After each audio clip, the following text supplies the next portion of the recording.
north side of the concession stand.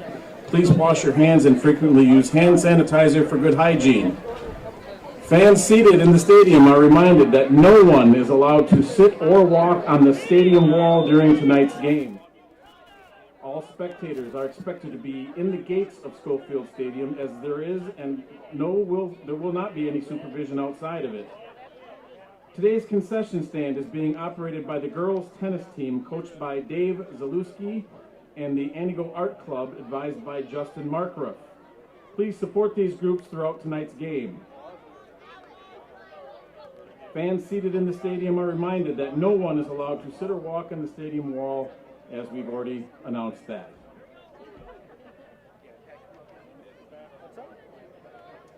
I didn't even try it yet.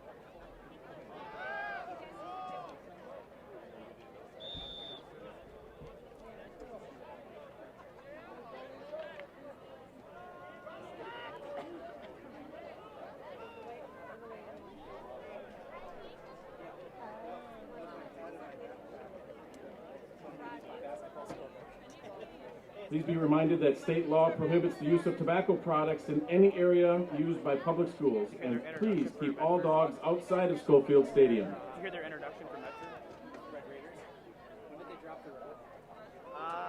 Like 15 years ago. I know, I was already on it.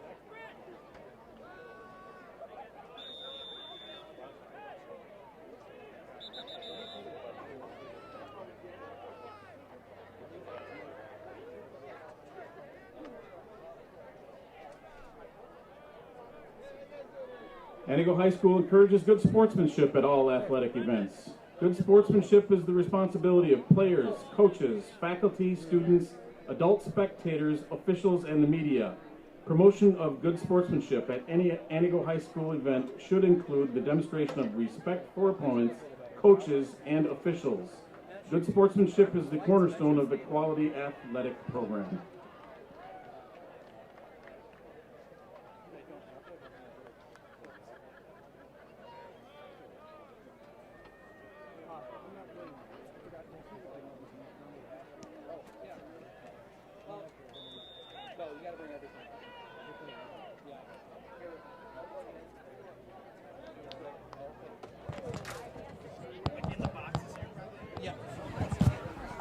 Oh, you need that. This one's yours. Bring the mic down. Anti-mic should be about 1 This one? Yep. Okay. Check, check. All right. Well, welcome to Schofield Stadium as we get set for Great Northern Conference football as the Medford Raiders make the trip north. Actually, I shouldn't say north. I made the trip north. Raiders went east to Antigo to take on the Red Robins. Steve Ockenick from Sports on Focus alongside Matt Wenzel. Well, Raiders can clinch a playoff berth tonight with a win. That gets them in the playoffs another year. But we're still waiting. Obviously, the conference title. Yep. We'll wait for the conference title is still a possibility for the Raiders, even with everything that's happened. So we'll be keeping an eye on the big one in Mosinee. Rhinelander Mosinee. There are homecoming If t-shirts Mosinee were to beat Rhinelander, that would give Medford an opportunity with a win on against Mosinee next week to share the Great Northern Conference title. So even with everything that's gone on and some of the rough patches the Raiders have had this year, they still are in the hunt for another Great Northern Conference title. For Antigo, we are looking at more of a team that hasn't really had an opportunity to play that much this year. They had to cancel their opening week game against Amherst. They then had a game last week a couple weeks ago canceled due to due to COVID. They got canceled on by the Ashland Ore Dockers. So they've missed 2 games already this year. They try and get one last thing set up here.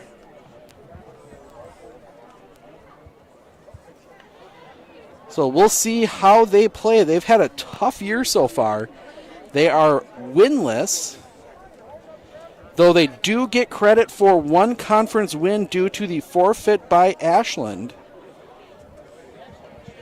which is making everything very messy here this year as we come to the end of the season. So some of the interesting ones that are happening, to give you an idea, Edgar will qualify for the playoffs most likely at 7-1, but they will be seeded based on their record, which in the end will be 6-3, because they have a bunch of non-conference games, and that could happen yet here for the Raiders too. I mean, it is a really interesting year this year, to say the least. I mean, it's just not quite as weird as last year was, but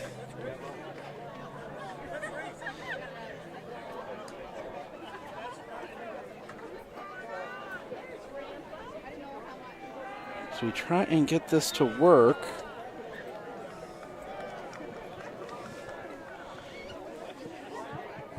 Oh, I'm missing a number. .242. Sorry, I tried to multitask here.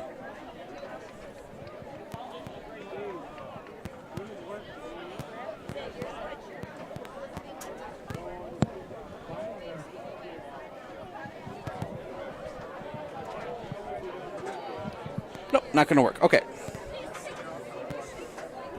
All right, so Matt's going to have a little bit more difficult time tonight, but I'm sure he will soldier through. I can turn around if you want me to do the ads. That's fine. Yeah. But we got about a minute left. I'm up for any challenge, though. Oh, yeah. We're going to bring you football here regardless. Matt and I here today. We will have live football again tomorrow. The Newman Cardinals hosting their homecoming game against Marion Tigerton. That is a 1 p.m. start tomorrow from Villaday Field in Wausau. We also will have highlights tonight from 3 huge matchups in the Valley Football Association. 2 in the Valley Football Association, along with highlights from the other big game in the Great Northern Conference, Rhinelander-Mosinee. Antigo fans, please welcome to the field your 2021 playing. That will have huge effects for Medford. If Mosinee is able to beat Rhinelander, that would give Medford a chance next week, if they can beat Mosinee, to take a share of the Great Northern Conference title. It would end on a 3-way tie. Obviously, Medford already losing to Rhinelander. So if Rhinelander would get a loss, then Medford can beat Mosinee. That would set that up there for Medford. We will have that game next week from Raider Field. I also will have some updates from the Colby-Hortonville game tonight. We'll have Colby-Hortonville tonight. We will have updates from Medford, from Rhinelander-Mosinee. We will have updates from all over central Wisconsin throughout the game tonight as well, as we will have highlights from Spash, Wausau West. We will have highlights from DC Everest, Wisconsin Rapids, Rhinelander-Mosinee, along with from here. But we are going to step aside for the national anthem. We'll be back, and starting lineups, we'll be back after that with the call of this one. By the Antigo Marching Band under the direction of Director Mr. Austin Capel.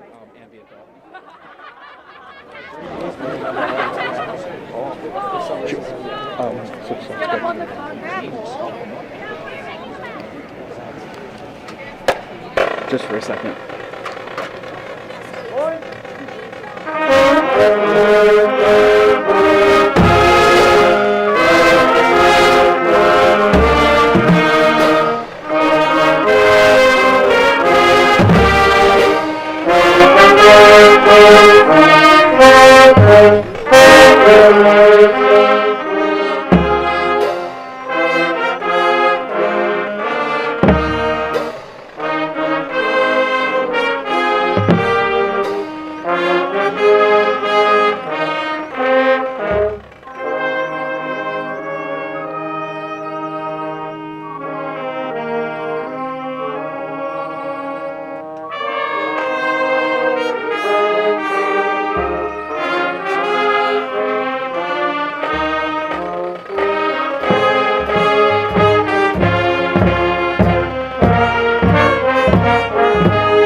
introductions, and then we'll jump into. So Medford will do it from that side.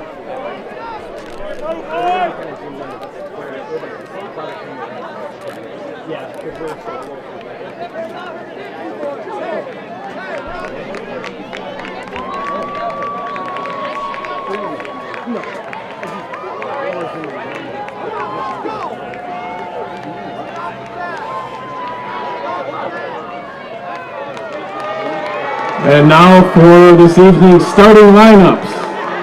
The Medford Raiders have chosen to be introduced as a team. Ladies and gentlemen, the 2021 Medford Red Raiders.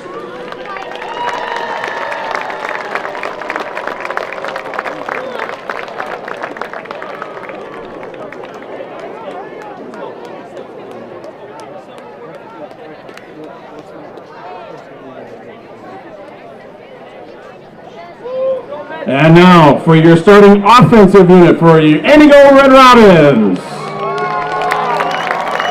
At center, number 66, senior Aaron Converse. At guard, number 64, junior Logan Comstock.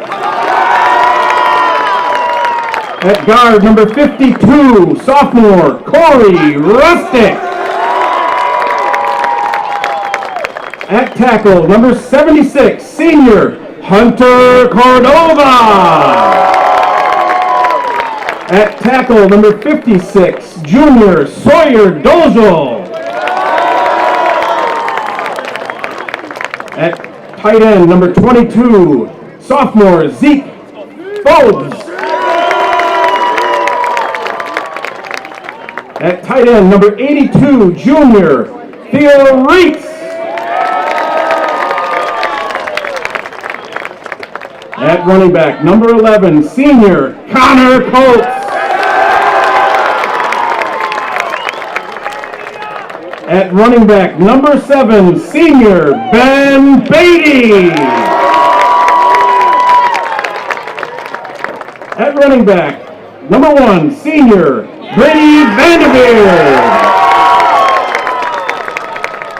And at quarterback, number 14, senior Zach Zupan. Captains for the Red Robins are Zupan, Colts, Beatty, and Schleby. Ladies and gentlemen, let's play football. Okay, we're going to swap lens. Welcome. Oh, there we go. Welcome back. We've got our starting lineups. We have the national anthem, and we are ready for football. Number 35 for the Raiders, Tucker Schreiner to do the kicking.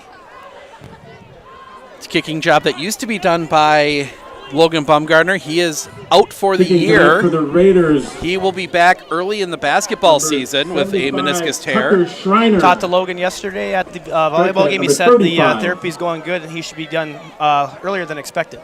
That is a good sign. Schreiner steps up, puts his foot through it, and this one is going to come down. That is going to take a bounce at the 15, picked up around the 13. Coming back the other way, into the line, and he will fall forward to the 30. That is Zeke Forbes. Zeke Forbes, excuse me. He will get the return, and that will set the Red Robins up 1st and 10 from their 20, from right at their 30-yard line. For the Raiders. I was talking to Aiden Gardner pregame, asked him some of the key aspects that the Raiders are looking for tonight. He says defensively they want to stop the Red Robins' blast and run heavy offense. So defensively they're trying to key the middle. We're seeing from Spencer, and they set Micken and 6. Pick up a 4 on just the play. An old-fashioned dive.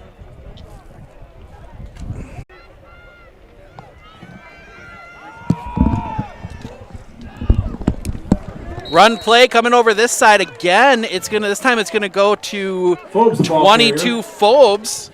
He will pick up. He'll pick up another 4. By Seifert and Gooden. Seifert and Gooden in on the tackle. So that will set Antigo up 3rd and 2. I think Medford's got a little bit of more, I think, on this game compared to that Hayward game last week. I think they came into that Hayward game thinking, hey, this was going to be the game that we're going to take control of, make a statement after that loss to Rhinelander. So I think not as the win they wanted against Hayward, but I think they'll try to make that up for Antigo tonight. Oh, for sure. Plus, win clinches them a playoff spot. Keeps them in that hunt for the conference title. Snap. They fake the handoff, and it goes to Beatty. Beatty through the line. He's going to be slowed down by the jersey Sworn, but he's going to pick up Beatty, the ball carrier 14. And not what you want to do if you are Medford. And then we see 34 for Medford. That is Parker Kraskett up, and he's a little gimpy. He's going to come off. Sure. Get late in the season. It's all about depth. 2 wide to either side, 2 tight to either side, 2 wings basically to either side. Snap. They're going to send 11. That is Connor Colts in motion. The give is up the middle. That one's going to power forward. Is that number? It's a Brady number. Banavere, the ball carrier. It's a number 1. Brady. Did you hear? Seaford on the tackle. There's no number 1 in the program. Ball's at the 35-yard line. So he picks second up down and 3. Picks up 7. So yeah, I don't have a number 1 in the program. We'll try and catch the name from Brady Vanderweer. Thank you very much. Wonderful gentleman in the crowd. So Brady Vandermeer. So he's the fullback in the formation. There's the 2 wings and then 2 wide. They always send somebody in motion. Then the give is to that side. Vandermeer again. He's going to fall forward. He's going to have the first down. Vandermeer on the carry. Vandermeer picks up 4, needed 3. And Antigo moving the ball down the field early. Last week, they took a shellacking to Rhinelander, 42 to nothing, up in Rhinelander at Stafford Stadium. They did some field work here last year, and one of the few places you see when they do a little bit of work on the field that did not put turf down. They put grass back down here. 1 wide to either side. Tight ends, the give is to Vandermeer again, right up the middle. Ball is loose. Fallen on by the Raiders, first down. Coming out of the pile, that is 35. Tucker Schreiner falls on that one. By Medford. And the Raiders get the ball. And we're going to see this offense Schreiner from on the recovery. the Raiders at the 22-yard line. First and 10. Antigo, a really nice start to that first drive, and that's something you don't want to get, especially in the red zone too. No, just outside the red zone, that one popped out. But that was just, again, it's that fight for extra yards, and that's something you always got to be careful of. Tight ends either side, I formation, 1 wide out to the far side. That's Gooden. Snap. Quick pass to Gooden. Gooden's going to cut it back. He's not going to break the tackle, but he's going to have the first down. They will give him 11. Talking to Aiden Gardner as well. The focal point on offense was to hold their blocks better, so that way keep more room, not only in the inside, but the outside well for guys like Gardner and Tucker Schreiner, and well as Gooden. Yep. I think we're going to see a heavy dose of Gooden. 3-yard line, first down Medford. As we see a pistol formation, offset eye out of the pistol, wides to either side. Gooden's wide here to the near side. Can't see the number on the wide to the far side. Snap, it goes to Gardner. Gardner breaks through the first set of blockers, then he gets dacked at the 41. Gardner will pick up 7. He kind of got held up in a good form tackle by an Antigo player, just coming in and shoulder to shoulder and knocked him back. Quick shout out to this man to our left, Alex Fod. His sister was the player of the game for Sports on Focus in the volleyball game last night. So Alex Fod for his sister, Rin Rush. I'll see Alex on the basketball court this season. Yeah, we're right next to the Medford film crew as they're going to do another quick slant. This time it is to Gooden. Gooden has the first down, still on his feet. Still breaks a couple tackles. He will fall forward into Antigo territory. He will be down at the 49, and that will be 10-yard completion. That might be more passing yards than Medford's had in some games already. 21 passing yards for Ty Metz, all of it to Caleb Gooden. Or maybe the most passing attempts that Coach Wilson has had in the first maybe drive. Oh, for sure. I mean, we're used to that. Now we see more of that more the normal Medford formation. Snap goes to Gardner. Gardner going out the far side. Turns the corner, breaks some tackles. He's still free. He's got the first down. Tries to cut it back at the 30. He'll be taken down there. 20. Nope, just a second. 5, 10. 16-yard run by Aiden Gardner. Connor Colts on the I got him in my head on Gooden and Gardner. They're both seniors this year. At one point, you're going to have to get that. You're going to get that little name twitch there figured. And the thing is here, it's not even like on the basketball court when they were wearing like 11 and 12 or something. Very different numbers on the football fields. We see number 11 for Medford, that is Charlie Kleiss coming into the game. Very good tight end. He had that big stop against Ashland on the bad punt snap, and now we get whistles. Flags come in. Penalty flag on and that's going to be an illegal procedure penalty on the Raiders.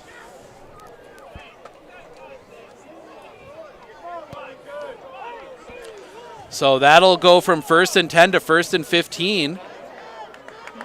So that's going to be a dangerous one for Medford. They're a stay-on-station kind of offense. Then again, with the passing we've seen. But they're going to come out standard formation. That standard Medford formation. That snap is going to go to Gardner. Gardner, student body right. He's got room to run. Breaks a tackle. No, excuse me. That is Caleb Gooden, and he's going to be ridden out. And Antigo getting away with a little bit of a personal foul there. The tackle way out of bounds. Not one you're going to see called a lot, but that by rule is they're going to get the first down. That is going to be 15-18 for Caleb Gooden, I think. Hard to tell here. They're moving the chains quickly on these first downs, and it's hard to remember where the down was on the last play. They're going to come out two backs. It is Schreiner, no quarterback. It's Schreiner and Gardner. Gardner gets the snap. Gardner into the line. He's going to be swallowed up right there. When Neil and I had the Rylander game a couple weeks ago, that was one thing that the Raiders couldn't get going was the Puma formation, though, with Gardner in the backfield. Now and then they put Schreiner back there, too. But Medford just couldn't find any room. Now they got an opponent like Antigo, different from Rylander. Perfect opportunity for Coach Wilson to get that Puma going again. Oh, yeah. 1 yard gain on the play for Gardner. That's his shortest run so far today. You know, it's one of the advantages they have this year is they can go a lot of different ways. As we'll see them come out again, that Puma formation. Snap goes to Gardner. Gardner into the line. He's going to fall forward. Flag comes in the area of holding. Gardner, the ball carrier. Penalty flag on the play. Schleve on the stop. And it is a hold on Medford. So that's going to back them up again. Another costly penalty on the Raiders, as that will negate about a 3 yard run by Aiden Gardner. And we will end up, it was ahead of the line of scrimmage, so it won't be a full 10 yards backwards. So that's going to be back around, they will set the ball down at the 31. So that will be, the 26. Wow, I'm off by a whole 5 yards. At the 26, so that will set up second and about 18. And now we see a more standard pro-style offense formation. Wides to either side. Little bit of confusion. Now the safety's got to drop back. Quick throw caught by, I believe that was Gooden. We'll wait and see who comes out of the pile there. Yep. Caleb Gooden again. They target him. And they get that one all the way up to the, Mudgett. It's hard to tell. It looked like Gooden from my angle too. So that goes to 9 Mudgett. 3rd down and 6. 3rd and 6. So that is a pickup of 12. Raiders have 33 yards passing on this drive, and it has taken some time. We're almost to the end of the first quarter. I mean, we're under 5 minutes left in the first. Mets under center. He will give to Schreiner. Schreiner into the line. He's going to push for a couple. He will pick up 2. Brought down by number 11, Connor Colts. So he will pick up 2. That will set up 4th and about 4 from the 11.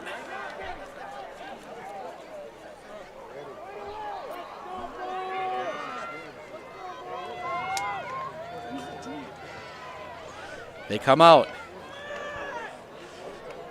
So it is it's Gooden running the Puma. He's going to get the snap. He's going to come here to. Phobes on the stop for Antigo. And the first down there. They got 3 of the 4 yards they needed. And Antigo will take over. They moved the ball well in that first half, in that first drive, up until the fumble by 10 Red Robins. Vandermeer. As we get some, and no updates yet from anywhere else. We'll check in at the end of the quarter with Rhinelander Mosini. Snap. Vandermeer loses it again. He's going to fall on it. Wasn't a clean exchange. He never had a good grip on that one. It looks like he might fall forward, might have gotten forward for a yard. So he ends up falling on it right at the line of scrimmage, 2nd and 10. That one, you could tell he never had a good grip on it from the exchange, and it just snuck out, and he just fell straight to the ground and covered it up. So that's like a Graham Mertz thing, though, looking at that. We don't need to talk about Graham Mertz. We don't need to talk about the Badgers tonight. I'm just going to get angry. Handoff, turning into the line. That is Coles. Coles still fighting. He's going to come out, but they will mark him at the 10. Colts on the carry. He will pick up 3.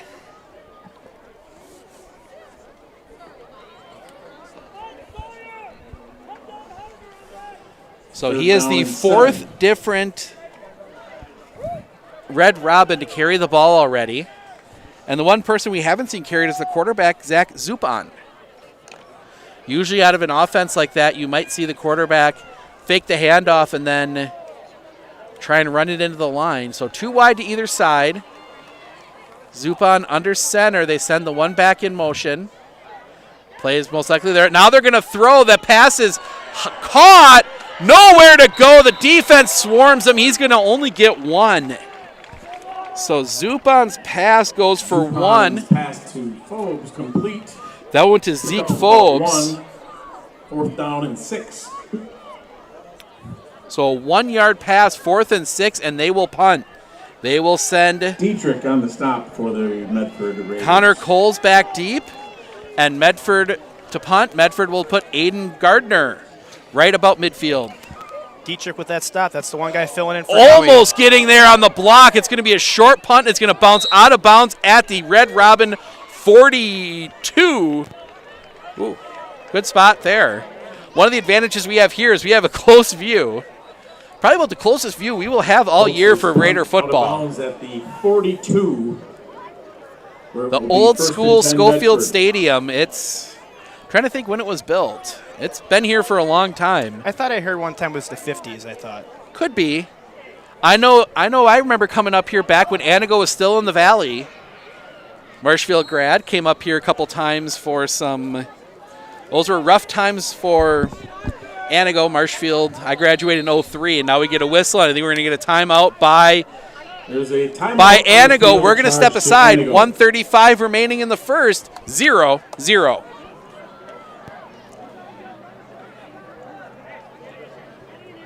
Former professional football player Bill Ferrario, and I had a career protecting quarterbacks in Green Bay and Madison. Now, when I need protection, I turn to the professionals at Marshfield Insurance. They help protect my home, auto, and business from disaster. With over 30 A-rated insurance companies to choose from and 24 agents, they're conditioned to give you great coverage at great rates. Plus, I keep them in tip-top shape. Let's go, premium boy. It's really necessary. No, but it sure is fun.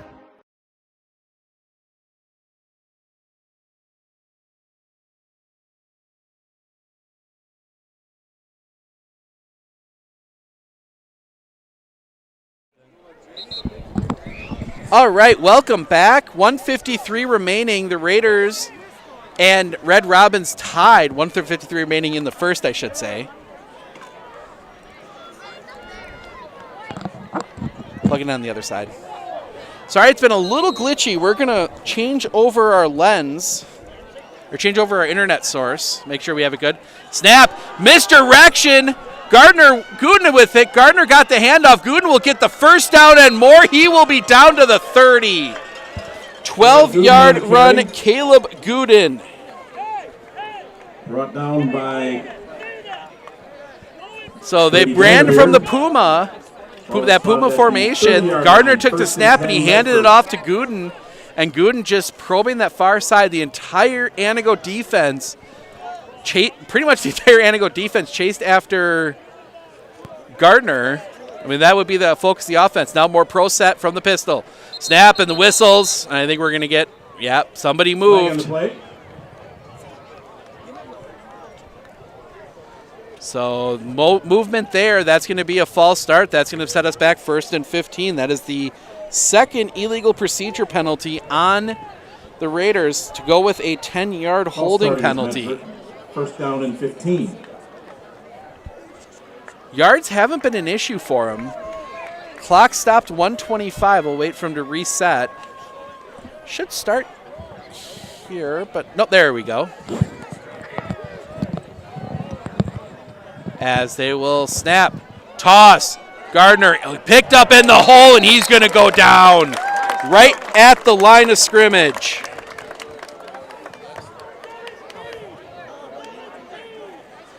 So that will set up Gardner 2nd and 15. Brought down by number 7, Ben Beatty. Ben Bodie on the tackle. 2nd and 15. And nope, they'll have to run one more play yet before the quarter ends. I think they're going to try and run the clock down enough, and maybe some confusion getting the play in. They're going to have to hurry. They lost more yards than I thought on that initial play. They picked up 12, and then they lost 5. They had the penalty for 5, and then the no gain. They got to hurry up. Count up. Snap. Goes to Gardner. Into the backfield. Breaks it. Turning around, and now he will get positive yardage out of that. Gardner on the carry.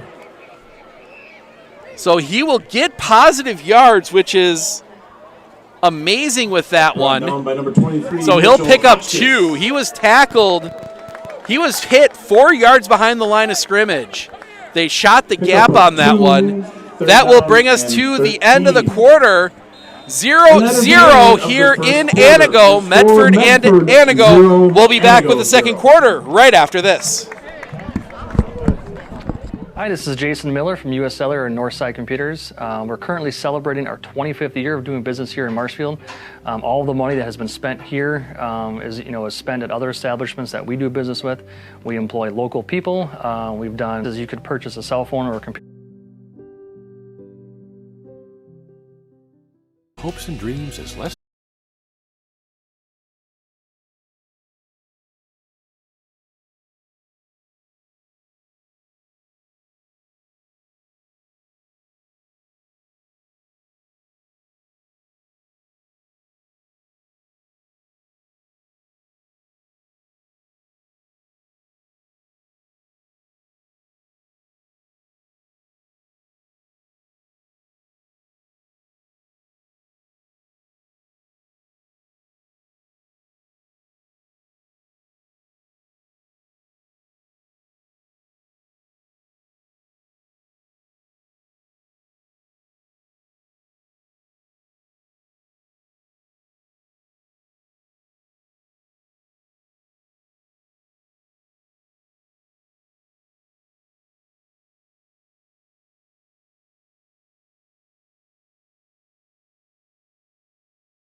And you guys didn't see any of that.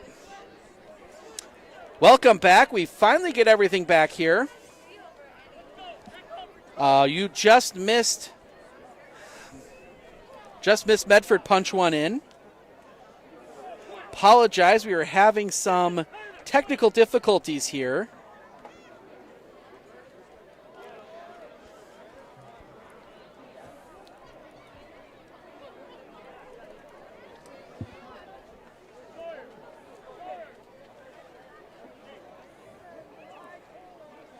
All right, we will have the clock up after halftime, but we will, oh no, that is not the right score. That reloaded an old score from our last game. Schreiner on the kick for Medford. So Schreiner will kick. All right, so we missed the first touchdown by Tucker Schreiner. That one kicked off. That one's going to be down, and it'll be covered up right there. Good kick, negates the return. Antigo will start from the 30. Oh, we're going to load one last thing quick while they're changing. Sorry, Matt. Oh, Medford's man. Kick covered up by number 13. The internet has not been reliable for the stream for us tonight, unfortunately. Nope, not the greatest internet here. But we're going to get everything loaded up and get you guys ready to go. If you don't have decent internet, you don't get a decent stream. It's kind of how technology works. 32-yard line, 1st and 10, Yep. Red Robins. As we're going to quickly get our banner ads in there for all of our wonderful sponsors that make these broadcasts possible.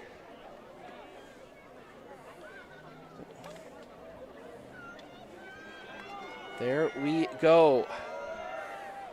It's loaded up for you. Why is that?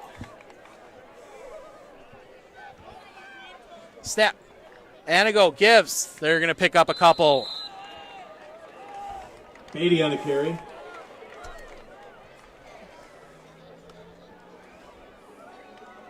Dietzman on the stop for Medford. A couple guys for the Medford Raider defense. It's been pretty impressive. Has been the sophomore Dietzman, along with the senior Jake Seifert. Been on a lot of plays for the Medford defense.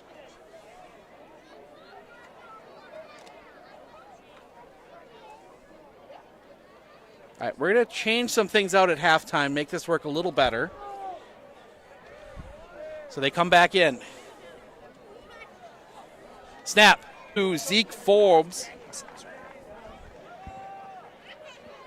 Forbes on the carry. Zeke Forbes right tackled at the line.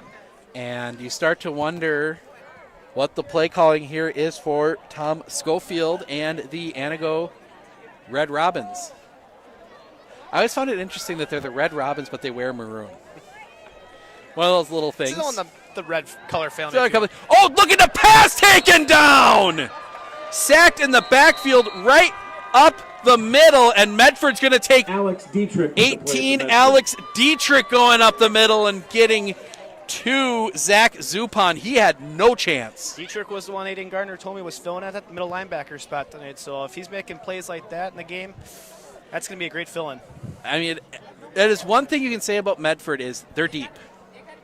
They maybe don't have that big-time superstar that you see on some teams, but they are deep at every position. When you look at, Clyston Kelly at tight end, you've got Mudgett and Gardner out wide.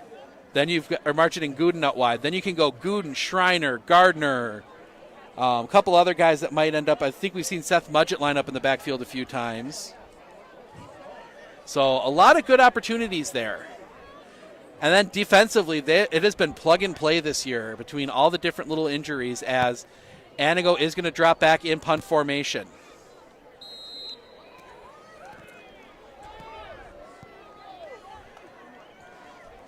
Snap. Pressure comes. Good high kick. Flubbed. Falling on it is Gardner. Gardner falls on it. So they keep it, but Gardner, I think, was thinking about the return a little bit. On the coverage for Antigo. So thank you, everyone, for sticking with us. We apologize for a few of the technical issues tonight. Sadly, the internet not the greatest here. It's part of being in the Northwoods, even though we're really not that much further north than Medford. And Antigo's big enough, you'd think that we'd have some decent, coverage. I think it's part of the problem is there is a lot of people here tonight, and they eat up that cell signal, and now we're going to get the whistle, and we are ready to go. 2 wide to either side. There's a tight to either side. Snap. That quick slant goes to Caleb Gooden. Gooden trying to get to the outside. Breaks some tackles. He will be pushed out of bounds.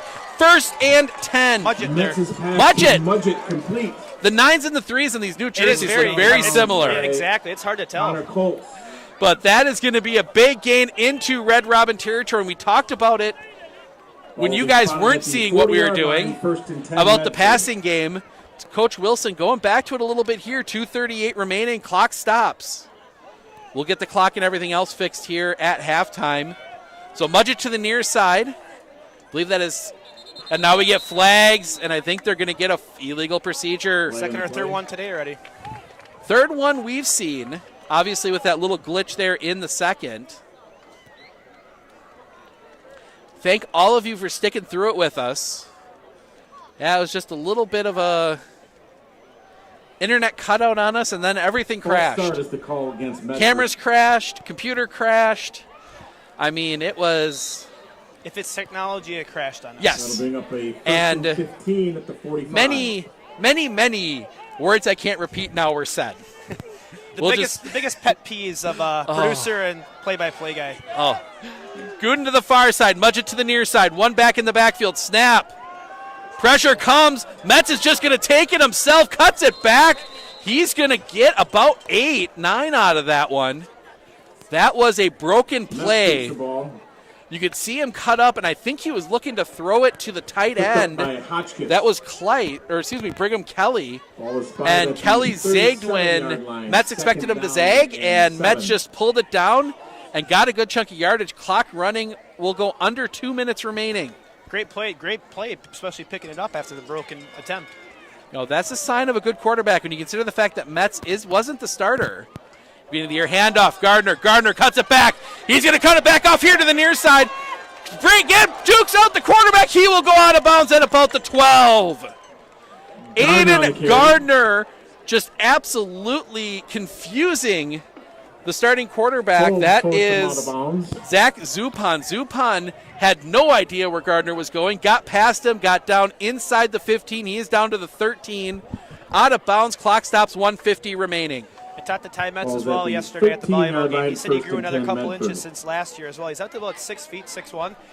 And he's a junior. That was about an 8-inch difference from now until his freshman year. Can you imagine the experience he's getting this year? And they look in snap. The give is to Goodish's team. You've got two, obviously 2019, Logan Bumgardner's a freshman, got to fill in for Nate Rederath. And now this year you got a quarterback filling in that's going to be on the roster next year. Snap. The give is to Schreiner. He will get up the middle. Touchdown, Medford. Schreiner gets his second. Tucker Schreiner, the ball carrier for Medford. 1:17 remaining in the half, 14-0. And it is the big guy, Tucker Schreiner, pounding him in. Last year's Aiden Gardner, and then the previous year's Ian Wilson. Yeah. Just that power back, give it to him. He's a tough guy to get down.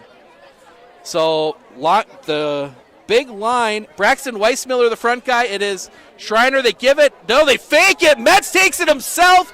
Everyone bought it. 2-point conversion is good. Perfect Metz fake. Ty Metz. Everyone bought it, including me for a second. Metz runs it in for 2. 16-0. We will keep it here. 1:17 remaining. Thank you, everyone, for sticking it out through the technical issues. We're going to fix a couple other little things at halftime. Like we said, everything crashed on us. It's not quite as good as I was going to say. They got some good burgers here. I don't know where that's from. I think it's just been in there forever because what's 37 cents anymore? Well, I figured that was a change you got when you went to the concession stand. Nope. Too. I mean, if I got 37 cents from a concession stand. Oh, I suppose, yeah. I've been to one or two of them before at either high school or college level, and they do have taxes included, which is kind of surprising. So Tucker Schreiner runs in 2 touchdowns. He's making a case to be our player of the game. We're going to have to talk to the coaches, see if we can get a copy of that first touchdown. As sadly, our equipment was still acting up a little bit as that one's going to be kick slip. That one's going to roll backwards. Blocker's there, but this is going to put Antigo in a rough spot. They will get a return. They're going to get out just across the 20. That's a better return than I think what the play was going to be initially look like. Oh, good job by Antigo to make something out of that, as that ball, I think, we talk about on volleyball, that communication when that ball's coming between two players. No communication there. Both of them thought the other one was going to get it, and it snuck between them. Brandner on the stop. And now you got to wonder if Antigo's just going to be happy getting to halftime and seeing if they can. First and 10, Red Robins. And Medford does have the ball second half, so they could look to extend that lead by 3 possessions. If Antigo, of course, doesn't score here. If Antigo doesn't score here, but their offense isn't built to score in a minute 11. First and 10 from the 22. Set. Drop back. Double handoff. They bring it around this side. That is 22. That is Zeke Phobes. He will pick up 4. Phobes is a Gooden on the tackle. senior.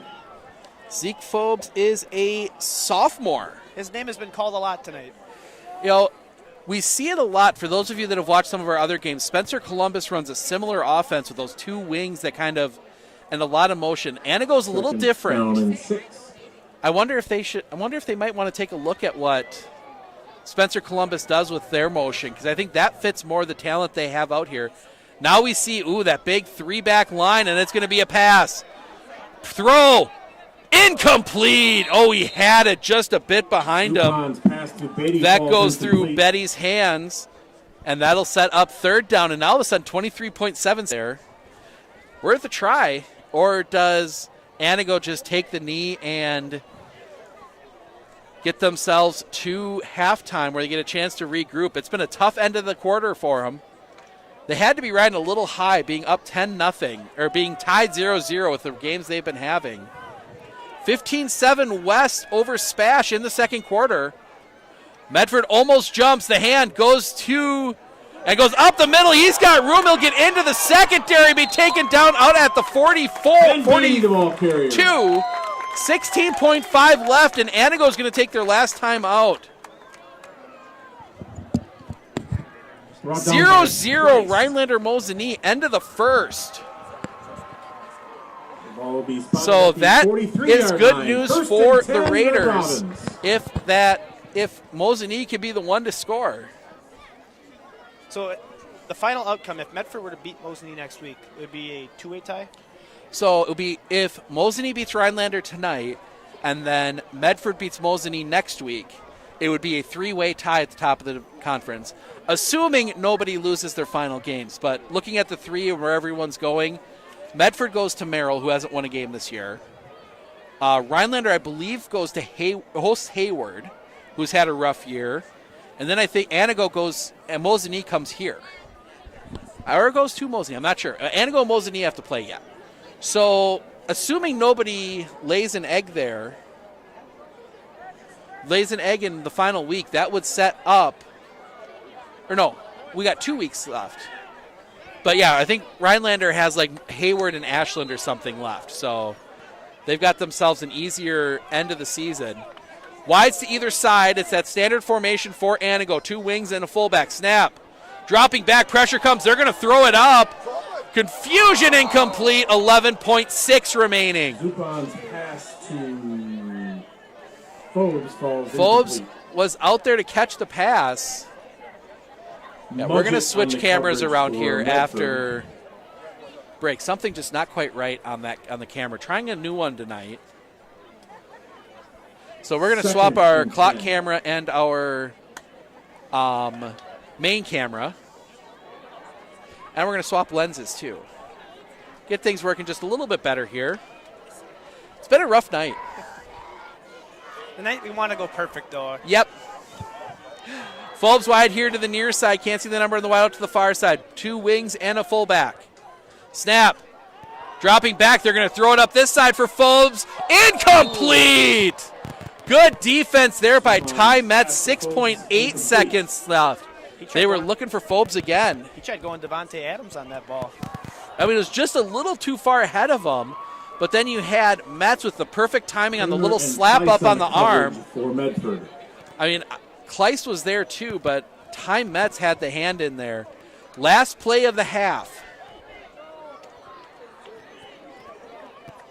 82 is the other wideout. That is Theoden Retz. Be interesting to see if they go look for Retz this time. They've looked at Phobes so far every play this drive. See if they try and look. Snap. Pressure comes. He's going to have to tuck and run. Quarterback Zubak, he will get out of bounds. 1.1. Keeper. Zupan picks up 12. Forced out of bounds by I think he saw the pressure coming behind him and knew he had no shot of waiting for the play to develop. It just took off, stepped out of bounds just in time, and that was good awareness. With the clock not on that end to step out with 1.1 remaining, so we will get one more play. Free play, or do you just kind of take a shot at the end zone? Doesn't hurt. The only thing that would hurt is if Medford is able to return the interception all the way the other way for a touchdown. I know it wasn't a interception return, but it's kind of like the Iron Bowl there that one year where. Oh, the kick six? Yes, Auburn, Alabama. I go back to that one every so often. Phobes here to the near side. Retz to the far side. Two wings and a fullback in the backfield behind Zupan. Zupan, they're going to toss it. And that is going to go for a few yards. Medford more than happy to give those up. That will send us to the half. 16-0 Medford with the lead. And that will send us to the half. We're going to keep it here as we make a few changes quick. And we'll be back with the second half. We'll show you the performance from the band, the cheerleaders, the whole works over halftime.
lost.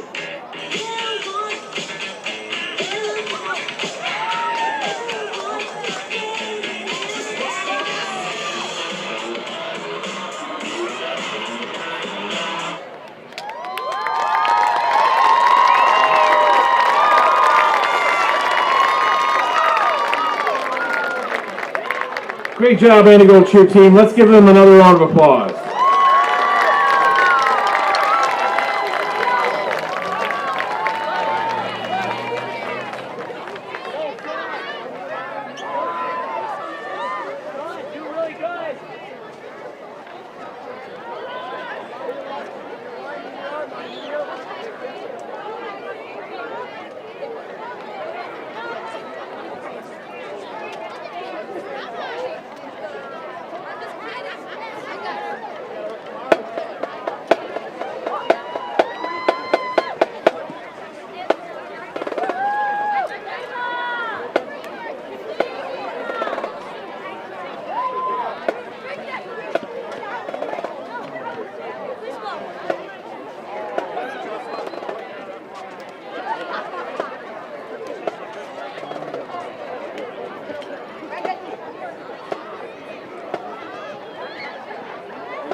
The Antigo High School Marching Band is excited to get back to performing with our season performance tonight. Our show is for the season is Sound, Shape, and Color by Steve Martin, Aaron Hines, and Kyle Zaiv. Has the foundation of art come to life. The painter's brush meets the composer's pen in this exploration of the principles of visual art broken into 3 movements. We'll be performing all 3 movements. First movement, red triangles. Second movement, blue circles, and third movement, yellow squares. Featuring a solo from senior trumpet player Tylee Tucker, a duet from Tucker and junior trumpet player Emmett Braun, another duet from junior baritone player Logan Poole and a senior trombone player Sarah Hinsman, and a final duet from Tucker and junior flute player Abby Nintz. Senior drum major Abby Newman, is your band ready?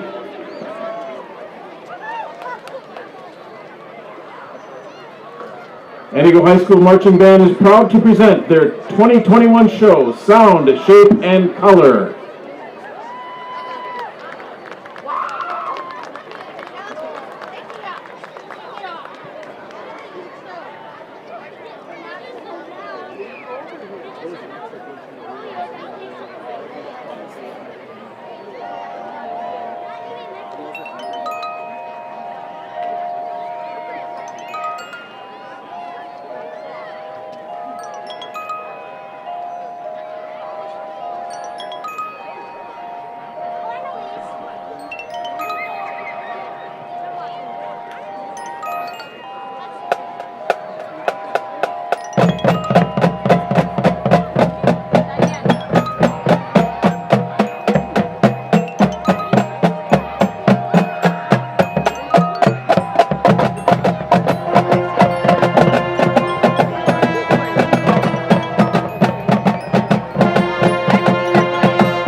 How about that fine performance from the Antigo Red Robin Marching Band?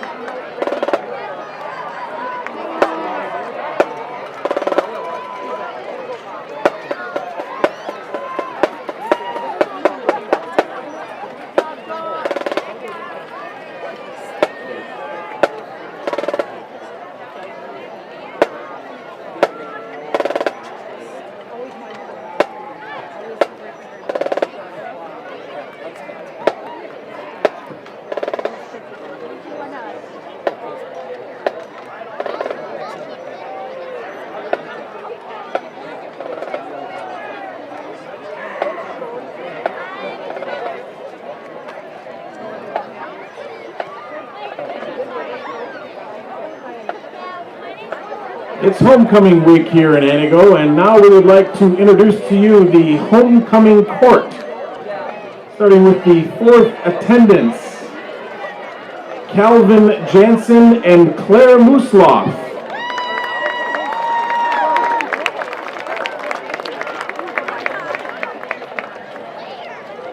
Third attendants, Jacob Peterson and Margot Kelly.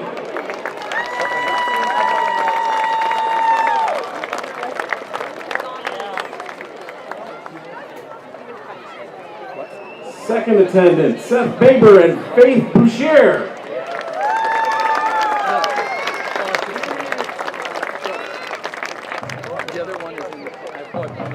First attendants, Zachary Zupan and Anna Evans.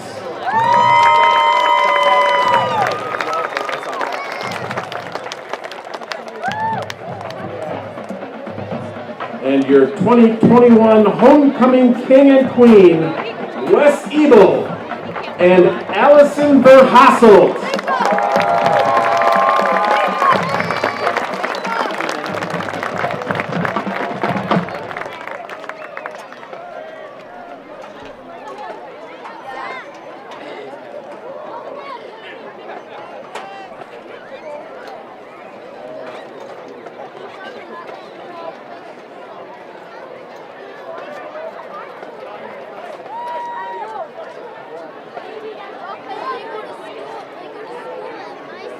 Ladies and gentlemen, your 2021 Antigo High School homecoming court.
Welcome back.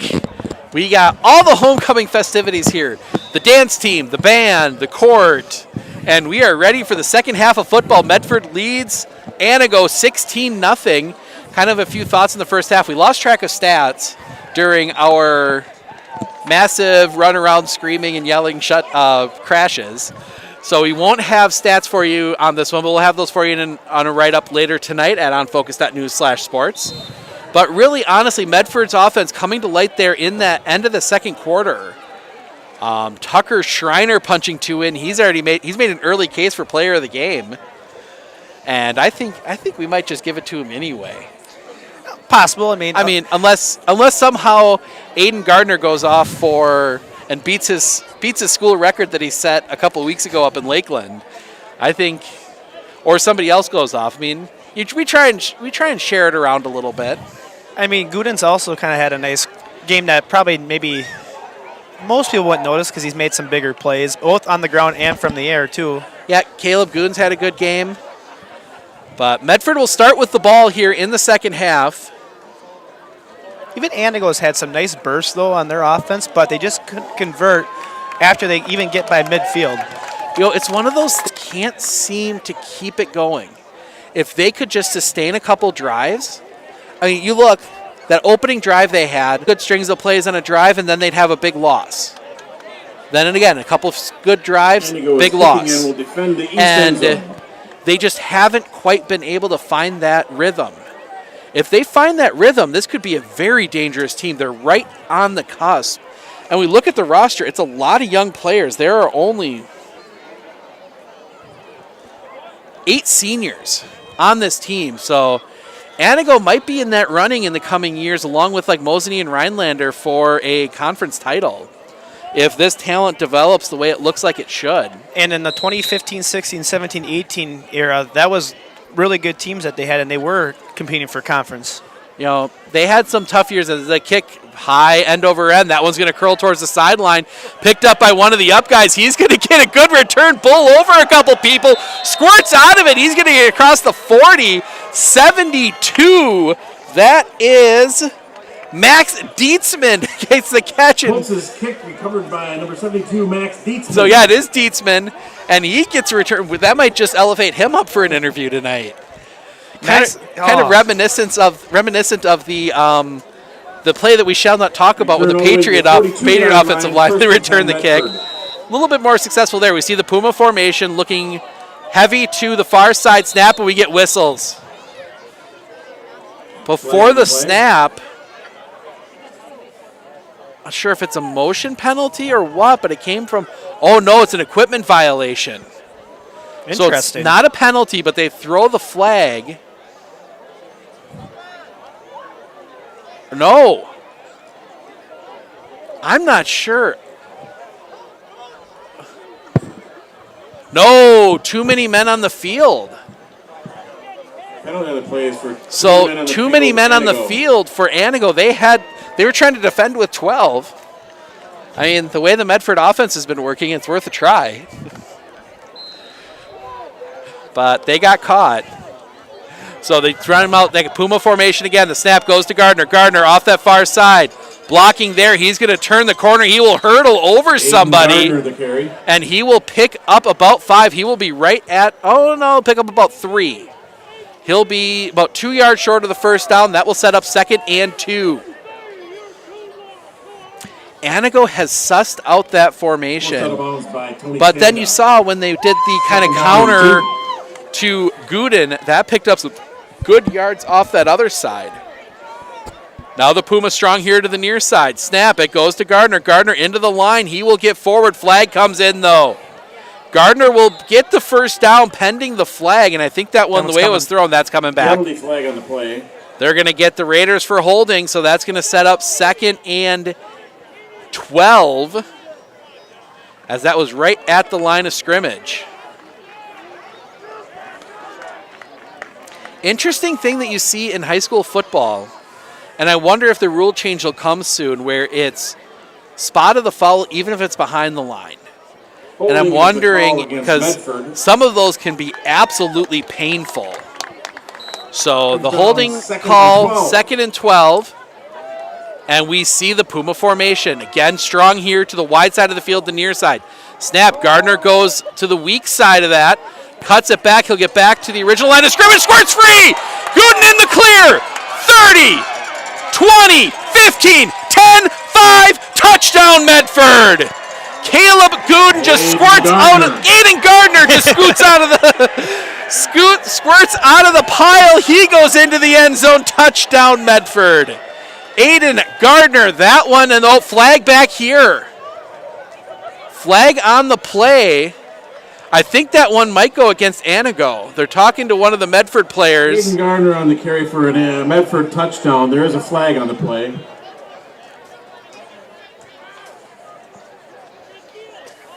Sideline warning against Antigo.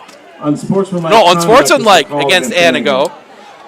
So that will be assessed on the kickoff, I believe. So that means that Medford will be kicking, if I'm right, Medford will be kicking from the 45. So something that happened in the pile after the initial play.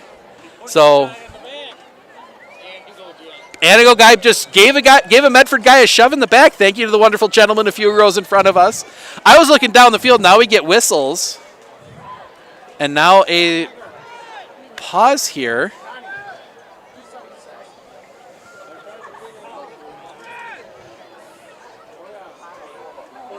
Hunter Cordova, I believe, the guilty party.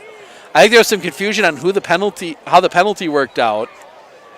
So I believe that will be assessed on the kickoff.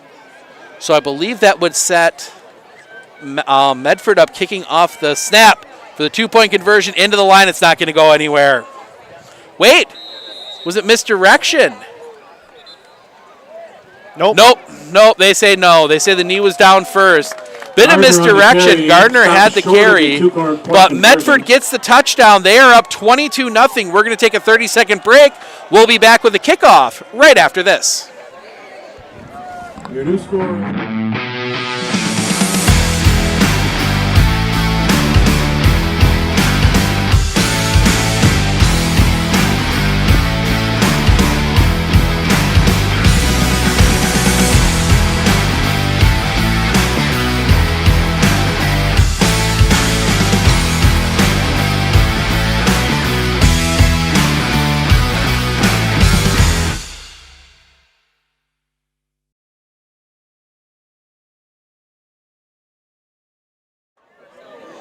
Welcome back. Thank you for sticking it out with us. We're having kickoff.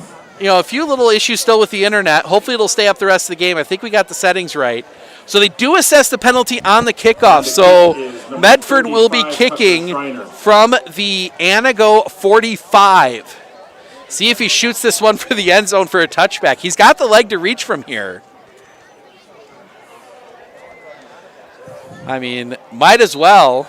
Schreiner steps up, puts his foot through it. That one is going to go into the end zone and out the back. Touchback. That looked like, well, I would say that reached the range of an NFL kickoff. But he was going for Justin Tucker's record from last weekend.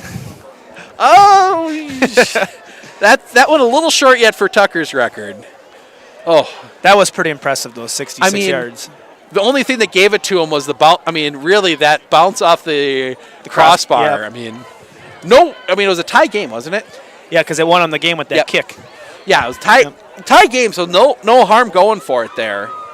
Worst case scenario, you go to overtime, or you get like Jacksonville did, or the Iron Bowl. Yeah. Oh, the Iron Bowl. I figured I'd bring that reference up again. I know it's like you said, you like to bring it up now and then. That one, though, the one I do love more than anything, just because it kind of is relevant right now. Just always remember Michigan, Appalachian State. I'll never forget that game. I was about 2 days before I went to high school. If you get a chance, as Antigo comes out, two wide to either side, backs, and now we're going to whistle and a timeout. Antigo forced to take a timeout. We'll keep it here.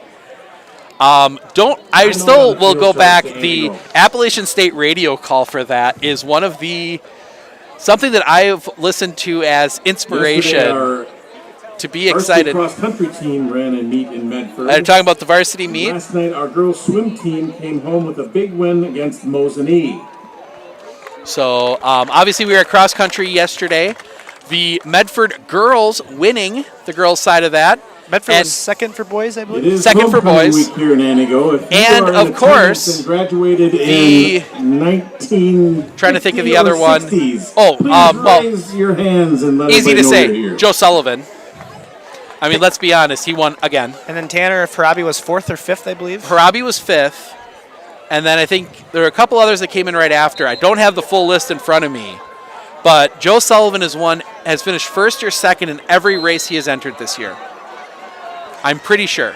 So, a correction on that Lion-Ravens reference. Actually, thanks to Jeff Woody for pointing that out for me. Lions were actually up in that game by 1. Oh, fumble!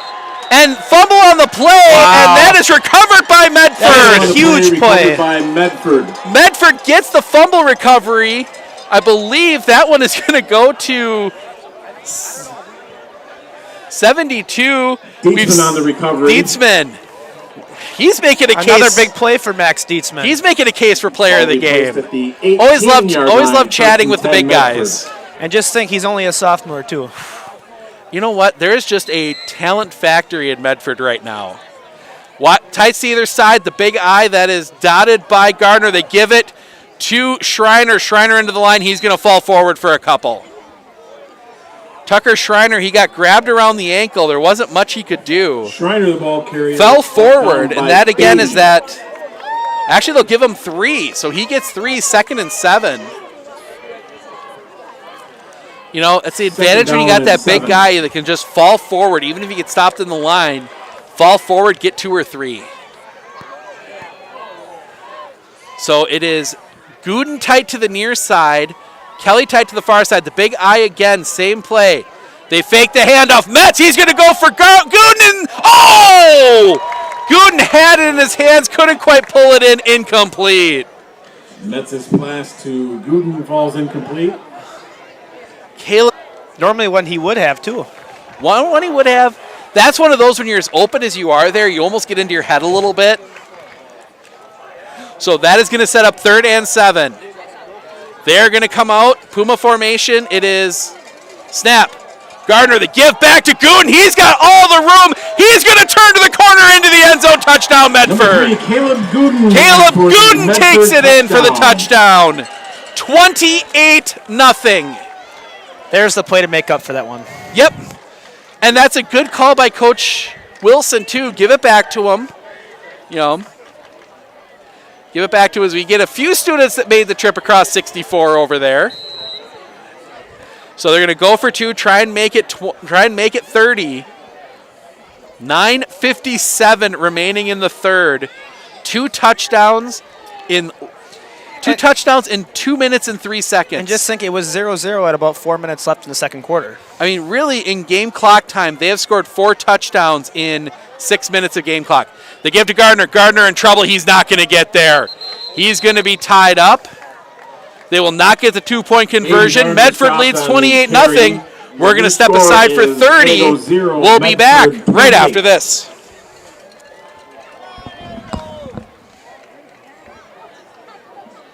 We do have.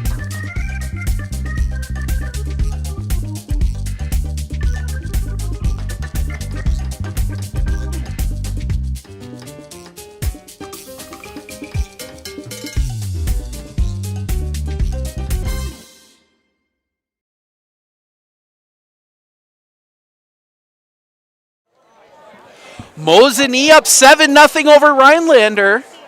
That score holds. Medford would have a chance to play for a share of the conference title next week. As we get some players that played in the 70s out here, as it is homecoming here in Antigo. Those 70s teams were really good.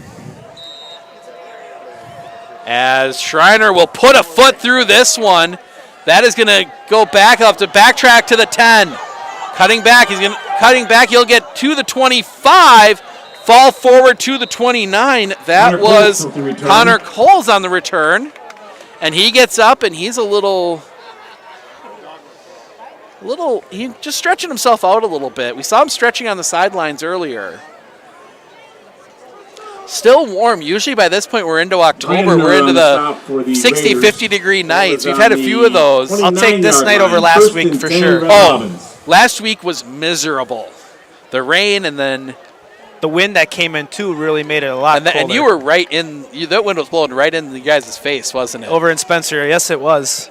I even dressed lighter than I thought I would have. I thought it would have been good, but nope. So basically, my producer Neil Hodgen was probably just looking at me jittered the whole time or grinding my teeth. 2 backs in the backfield, and nope, they're not going to call. Oh, they get away with it. A false start. The run goes to Zupan, and he's going to lose yards. And this Medford defense starting to just pin the ears back and go after him. Loss of 3, 2nd and 13. Actually, they mark it 4, 2nd and 14. It's hard to see where the marker is. They paint the lines with the numbers and the hash marks, which is nice. Still, I will say, a little kind of faded, which you're going to see in the high school field like this. You can see the grass still coming in a little bit. At least they still have the markers on the far side, but not the near side. Yep. So obviously you can kind of see. Switch up the formation a little bit. Now they send another back. He's going to come out. Tough time getting up. Charlie Kleist, I think, knew what that play was immediately. Once that guy was in motion. Once that guy was in motion, they knew. They get back to the original line of scrimmage, so it'll be 3rd and 10. It was a good play design, but I think you gotta get the motion a little bit, snap the ball a little sooner in the motion there, and you might catch them. 3rd down and 11. But that's one of those timing plays. If you time the snap on the motion right, you can get some pretty good plays. As the clock runs, the Antigo taking a long time in the huddle. So now they're going to come 3 wide, 2 wide here to the near side, 1 to the far side. That is Vandermeer. 1 back in the backfield. They send the tight end in motion, whistles, and I think they're going to get an illegal procedure penalty, and they're going to lose 5. Set up 3rd and 15. This line judge here on the near side has been very, very observant on those false starts.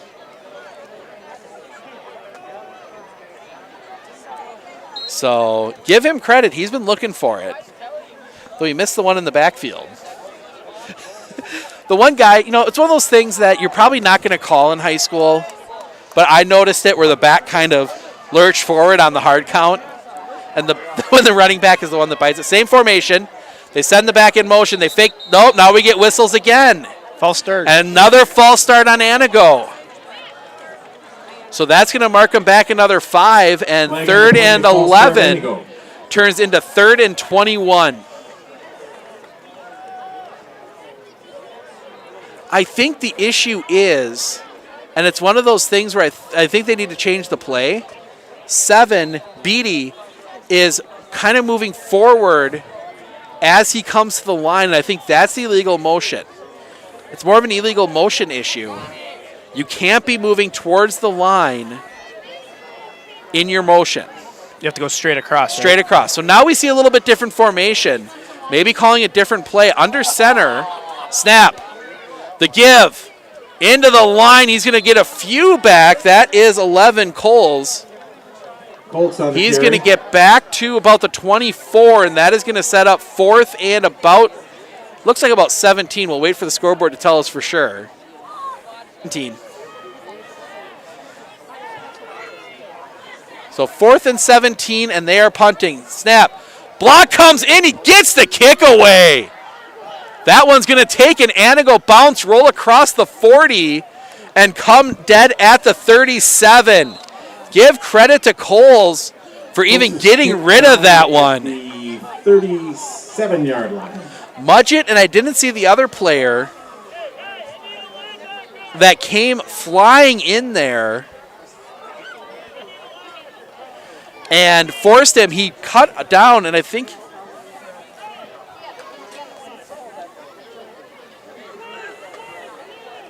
confusion for the line as they bring Coles out. He's been nursing that hip a little bit. He comes out, and now more confusion. Medford maybe trying to Get the snap off early. The hand is to Gardner. Gardner breaks it off here to the near side. Breaks a tackle, then he'll get swallowed up. He's going to have 5. Gardner on the carry, brought down by So Gardner Shrevey picks up and 5. Hotchkiss. Shrevey and Hopkins on the tackle. And mass Second down personnel and 5. swaps as Metz and Kelly will come off. So look in Puma formation. They've been running that with Parker Crass. Snap goes to Gardner. Gardner through the initial line. Breaks a tackle. One guy to beat. He will be pulled down at the 25. Aiden Gardner the carry. Aiden Gardner, 35-yard run. Had to do some math there quick.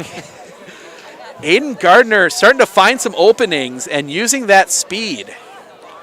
Just what he was talking about, though, pregame when he spoke to me over on the way over here. 31-yard Said that line. making sure that their block's holding enough where they First can at and least 10 find that Medford. opening, though, past the line of scrimmage, and it's certainly paying off in the second half. And he's done a good job making guys miss. And that's been something that's worked really well for Medford. Things they haven't done early was making people miss. Clock stop, 5:35 remaining here in the third. Again, Puma formation, snap. It is Crass to throw. He's going to throw it up for Gooden almost. Caleb Gooden almost pulls that one in. Parker Crass. He's got an arm on him. We did see that play, though, against Rhinelander, Neil and I did. So it was a Puma formation, but Crass ended up, I think, completing the one pass. They did that to Good in that game. Yep, I haven't seen them run that yet. So It obviously, certainly is a good play, knowing that, hey, it's probably going to be a run, but yep. And nope, they're going to get whistles. Crass moved early. We praise him on the throw, and then he moves early. Both teams have been a little sloppy in the penalty area. And it's been these little procedural penalties. So it'll be second and 15. 5:28 remaining, and another guy comes off. That is Schleve comes off limping a little bit. Snap. It is going to be Schreiner. Schreiner hurdling. He's going to fight forward. He's going to have about 10. Tucker Schreiner on the carry. taking a hop over the guy on the ground. They'll mark it a little short, so he'll get 9. That will set up 3rd and 6. 3rd down and 6. See they come out in the Puma. Snap. Gardner takes it. Working his way to the near side, waiting for his blocks to develop. He will sneak through. He's going to be right near the line of... Nope, it will give him the first down. Gets across the 20, 1st Gardner and with the 10, carry, brought down by Medford. Hotchkiss. Hotchkiss on the tackle. And we're seeing Medford Ball is really spotted starting to at get the that 18, offense 1st rolling. and 10 Medford. And it's something that's good to see. They've had some issues offensively lately. This year, I mean, obviously they had the tough game up in Rice Lake. They had some outings that weren't the greatest, different places, but really putting on a show offensively here. Metz hands it off Gardner. Gardner gets tied up, and he is going to go down. Good stop there by a flock of Gardner Red on Robins. carry. He will lose 2. And now another Red Robin comes off that has a bit of an Comstock issue. and Vanderveer combined for the tackle. That is the 3rd Red Robin to come off hurt in about 6 plays. And you have to start wondering if the time they've spent out there, the defensive players, is really starting to rack up. So Puma formation, power to the far side. Snap goes to Gardner. They give the counter. Coming here near side, Schreiner. Schreiner's going to have the first, near the first down marker. Gets out of bounds right at the 10, and he will have the first down. The counter to Schreiner Connor Colts on works the well. stop They for will actually Antigo. mark him inside the 10 down to about the 8. 7. Wow. Big gain by Tucker Schreiner. First and goal First from the and 6. goal for Medford. looking to run this clock. Just do G. So the big I with Gardner at the top of it. Snap. The give is to Gardner. Gardner picking his way through the line. Room to run. He gets near the goal line into the end zone. Touchdown, Medford. Medford punches it in. Touchdown, Medford. They are a 1 point away from running the clock. I believe this would be the first time this year that they got to a running clock against Lakeland. I think that was the only game. Only game so far. I mean, last year was every game, I think, almost. Yeah, because they beat, and they're going to try and kick it. They're going to bring Schreiner out. Ball is down. Kick on the way. It's not going to make it. Kick is no good. So they will not get the clock run, and he gets more of a cramp as he's walking off gingerly. We're going to step aside. 34-0 Medford. We'll be back right after this. Because it allows us to make decisions for the long term, for our community, for our customers, and for our employees. We're not driven for profit, as most companies are.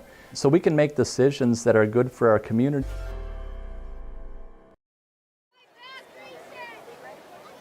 I think it's the bit rate on the commercials. No, see, now it's back red. Schreiner will kick off for Medford. Internet acting up on us as the kick is fielded. They're going to bring it ahead. Get it out near the 30, and they are going to get refresh the stream. That should help a little bit here, at least for a few minutes, keeping it here. Just not quite good internet here tonight. So 3:18 remaining. The clock will run normally as it's only 34. Into the line, maybe. So they'll pick up 2. Max Dietzman on the stop for Medford. But we should be able to bring you, we'll have highlights of this one at the end for anything that you missed, minus the one thing we missed. It's that snap. They're going to give it far side to Coles. Coles is going to get up to the 41. So he'll pick up about 4. And that'll set up actually, they'll give him a good, we'll see. Nope, yeah, it'll be 3rd and 1. Seifert led the for him. I mean, obviously, I think a lot of and all of them left the Valley. Motion. That time they get the motion right. The handoff, it's going to fall forward. Should get the first down, and they will. Schleve on the carry for Antigo. Improve their fates a little bit, because that was a tough for the Rhinelanders and the Antigos to play. The Marshfields and the Marshfields, the Rapids, the Points, the Wassaws. But even now still, I mean, it's still been they've had a tough run here the last few years. You see signs. I mean, like we said today, the offense has started to look better. And they send it back in motion. Snap. The fake the give. They're looking to throw. Pressure comes. Throw comes down. Tipped up in the air. Intercepted. Caleb Gooden with the interception. He's still on his feet. He's going to break it to the far side. Give credit. I didn't see the Raider that tipped that one up. I believe it was Charlie, might have been Charlie Kleist. I'm going to look to our Medford video guy, see if he saw. Do you see who tipped that one up? We're going to give credit to Kleist on that one until somebody corrects us. So 7-7, Mosinee and Rhinelander. So that one's still giving Medford a shot at the conference title. Snap. Looking to throw all by himself, too far, just out of the reach of Brigham Kelly. 16-13, Hortonville leading in the 3rd over Colby. Kelly falls in. 4 divisions higher than you. The newly D1, I believe, too. I believe Hortonville has now moved up to D1 from D2. They're projected right on the cut line. So they could be 1, they could be 2. The Polar Bears. One of the better mascots, the Polar Bears. Snap. The counter to Caleb Gooden. Gooden through the line. He's going to fight forward. He's going to be near that first down marker. Gooden, the ball You're carrier. going to be about a yard and a half shy. That's going to set up a third and about 2. Now they'll mark him back at the 32, so that'll be third and a full 2. 3rd down and 2. Polar Bears, it's a nice little facility they have there. They put down turf a few years ago. I was over there. First year we did football back in 2016. Snap. The give is to Schreiner. Schreiner up the middle. First down. Trying to break free. He stays on his feet. Foot race to the end zone. Touchdown, Medford. Tucker Schreiner, his third touchdown of the game. 10.7 seconds left. 40-0 Medford. I thought he was down at the 15 almost. Oh, he looked like he was going to be down at the 15, pulled himself out of it, foot race to the corner of the end zone, and Tucker Schreiner, 3 touchdowns today. I mean, that was that good old-fashioned run that Puma offense that you know, to Gardner, run it, and then you run that counter. Schreiner is on to attempt. And everyone bit on the run by Aiden Gardner. And then he cuts it back and runs it back the direction it went. Saw the defenders there. Good cutback by Tucker Schreiner. Puts it in the end zone. And he's going to try the extra point. Snap. Kick. Ball is up. Just wide. So he misses the extra point. But 40-0. Medford with the lead. You know, the one thing I would have said they should have done here, and it's just a minor little thing. Saturday, October push that 2nd, back a bit, JV because this would be a volleyball really team nice will be soccer traveling to facility. Medford for an invitational tournament. It kind of reminds me of, and this was back in 2016 when Medford traveled to Menominee, Michigan. If you've ever been to the Menominee, Michigan Stadium, it's higher yet, but it's got the same concrete foundation, and it's a beautiful stadium right next to the school. The 1980s. And Medford, I think, lost that game. It was like 50 to maybe 13. Oh, yeah. It was a senior year of Jake Sullivan, Garrett Strebig, those other guys for the Medford Raiders. Josh Thiede, one of the better running backs we've had. Another field, a nicer version. I'm obviously a Marshfield grad, so I went to, I was there in the days of Beal. Good old Beal Stadium, you know, the cement, the older feel, the close to the sidelines. That was a fun place. Kick. That one's going to go high end over end. It's going to take a bounce. It'll be fielded at the 10. Ahead 15-20 into the line. They'll fall forward. They'll get near the 30, just short of it. First down, Antigo, and that will take us to the end of the third quarter. One more to go. Clock will run, but we'll be back with the fourth quarter right after this. And that is the end of the third quarter. Your score, Antigo 0, Medford 40. Folks, get out your 50-50 tickets, 50-50 raffle tickets for $359. Wow, that's pretty good for 50-50. Winning ticket number is white 834-3109. White ticket 834-3109. If you have your winning ticket, bring it on up to the press box. There we go. Flinner Insurance. We know you want to protect your business. Make sure to the run Flinner the Insurance spiders. team will help you choose the insurance. We did when it was going down. Once again, your Antigo cheer team. Insurance. Protecting your business is our top priority. These few commercials, a couple commercials it has been. Okay. Maybe enough people are leaving that the internet's getting better. That actually has an impact. What? That actually has an impact. You don't have to postpone feeling your best. Aspirus has all the right protective measures in place, so there's no need to delay important screenings and procedures. Visit aspirus.org to schedule today. Because we love, we lead. Aspirus. All right, Steven. Okay, bring it back.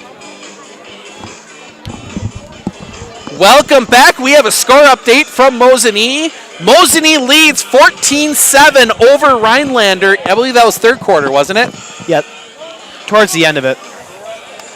So some other scores around the area. Amherst takes down Nakusa 56-8. Amherst still undefeated, though. They had a scare a couple weeks ago up in Spencer.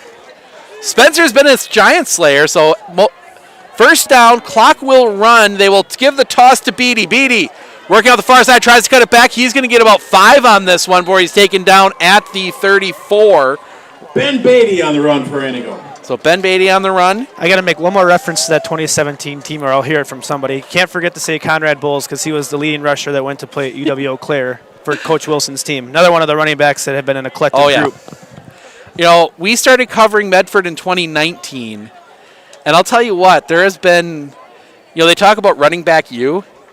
Talk about running back high school. When you look at the guys that have come through this program, Ian Wilson, Emmett Grunwald, Aiden Gardner. Before you, there was Garrett Hill for 2019 or 2018. Yep, there were some really good backs. As they get the handoff, that's going to get a couple yards, but a whole group of Raiders are going to pull him down right there. They will mark him at the 36. That will set up third and about 3. Seaford on the stop for Medford. Jake Seaford, of course, getting a lot of stops himself.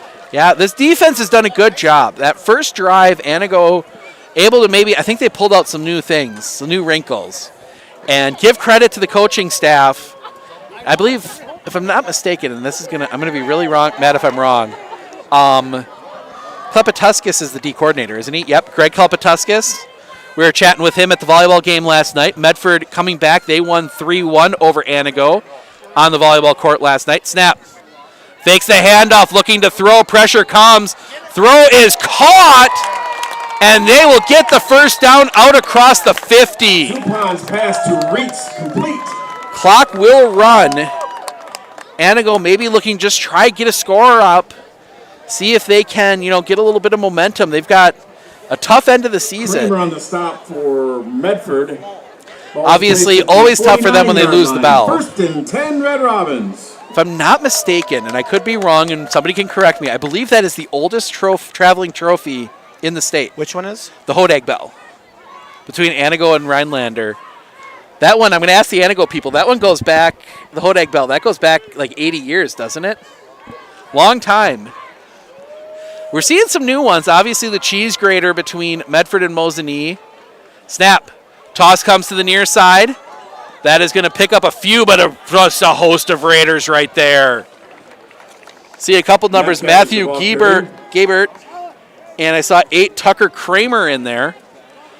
We've got the new one that started last year that got canceled this year, the milk can. Actually, I think that was number 9. Of course, the numbers are tough to see, so I think that was Seth Mudgett. Seth Mudgett, probably. Yep, that was Mudgett on this side. Second down. Kramer and Mudgett in there, plus a few more Raiders. Got the milk can at between Abbotsford and Colby. Doesn't Baraboo and Sauk Perry or one of the older rivalries down there has one too, I believe. They have. I don't know if they have one. I know there's the Apple Bowl between Fox Valley Lutheran and Xavier. They fake the toss. They give that one up to Beatty. Beatty's going to fall forward. He's going to have about 3. 4. No, we'll give him 4. That should set up third and about 5. Ty Metz on the tackle. That one we know of. I mean, there's some long-term rivalries that don't have that. Obviously, you get that.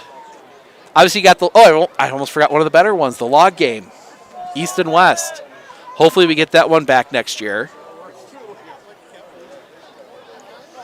East has too much tradition to not have a football team. Oh, even an 8-player, they're having trouble. They're going to throw that one. Pass is. They're going to give it to him. Got the foot in bounds.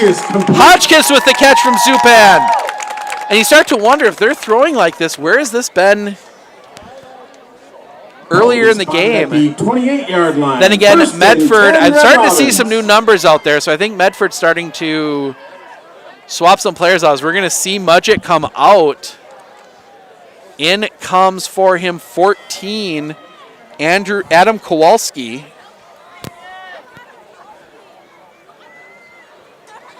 Snap. They're going to look to throw again. That one bounces in front of his receiver. That one was targeting 82, Theoden Retz.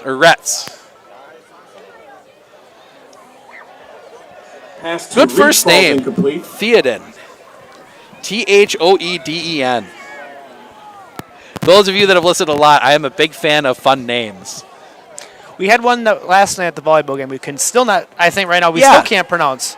Yeah, for those of you, we might ask some of our Antigo friends if we get a timeout here. Snap. The give is to Beatty. Beatty into the line. He's going to fight forward, but he's only going to have a couple. And Beatty. He's only going to get a couple of that. He's only going to get one. That's going to set up 3rd and 9. Bowl on the stop. So 3rd and 9, clock running, 6:36 remaining. Coach Wilson and Coach Klepetowskis didn't see something They're that down they to liked 9. on that play because we can hear them all the way over here on the far or the other side. Tell you what, when the coaches for Medford are upset because you can hear them across the field. We spend a lot of time across the field from them because obviously they take the empty sideline at there. And they're going to tuck. This is going to be the quarterback, Zupan. Zupan working to the sideline. He's going to be... Zupan keeps the ball. I think he's going to get the first down. See where they mark it. If he doesn't have it, he is going to be very, very close. And they get the first down. He needed 9, got 9 yards and about 3 inches. Antigo first down. Gets the first down, 1st and 10. Wishbone. Snap, give us to Beatty. Beatty turns it back up into the middle. Ben Beatty And that's going to be a gain of about 4. No, 6. Gain of 6, 2nd and 4. 5:23 remaining.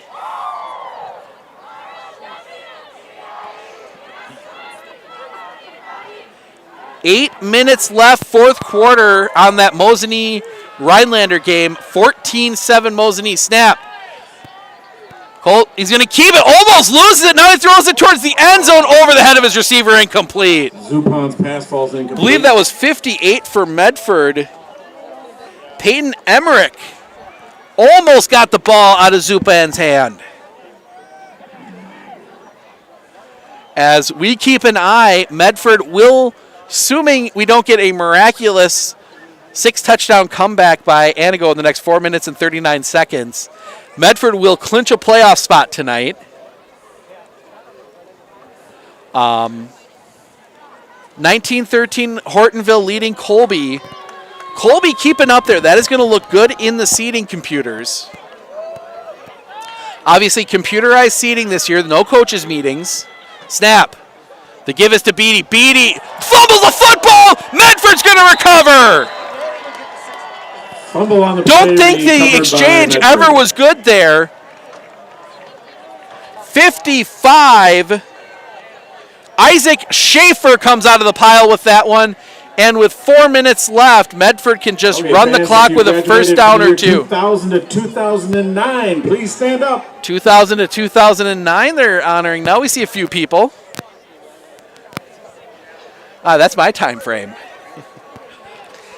Just before mine, 2 years.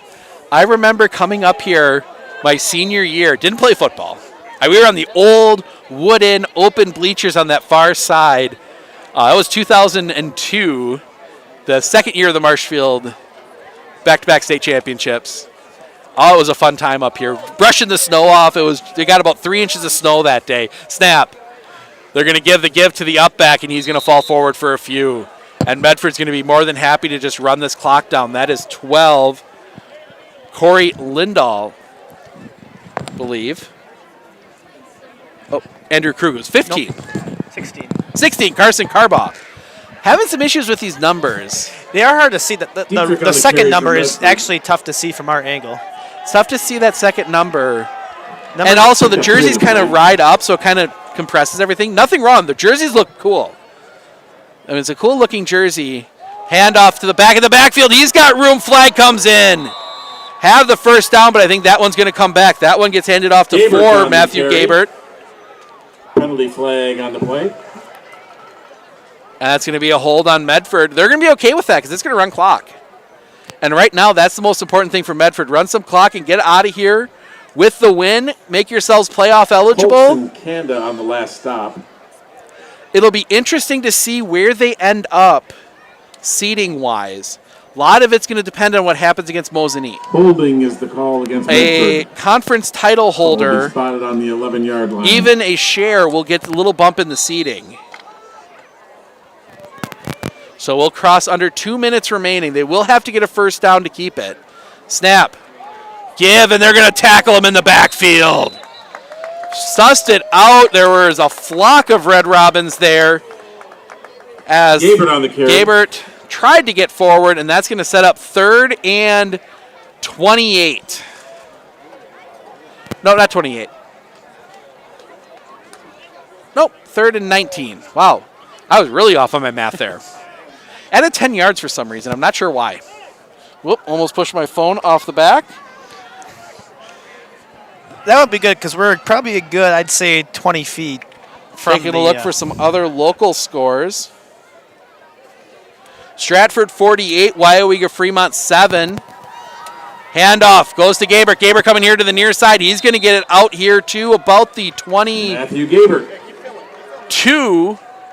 as the coaches start packing it up. Let's see. Hurley over Rib Lake Prentice 54-0. That was a game we were looking at to fill in the Abbotsford-Oconto game. We ended up not doing a second game, as there just wasn't really anything accessible for us. Weird week with almost everybody local on the road. Marshfield, Spash, Rapids, Medford, Colby, Athens. I mean, like everybody on the road today. Handoff. This will be the last play of the game. They're going to hold it up, and they're going to turn the ball over on downs there, but that will be it. The Medford Raiders are going back to the playoffs.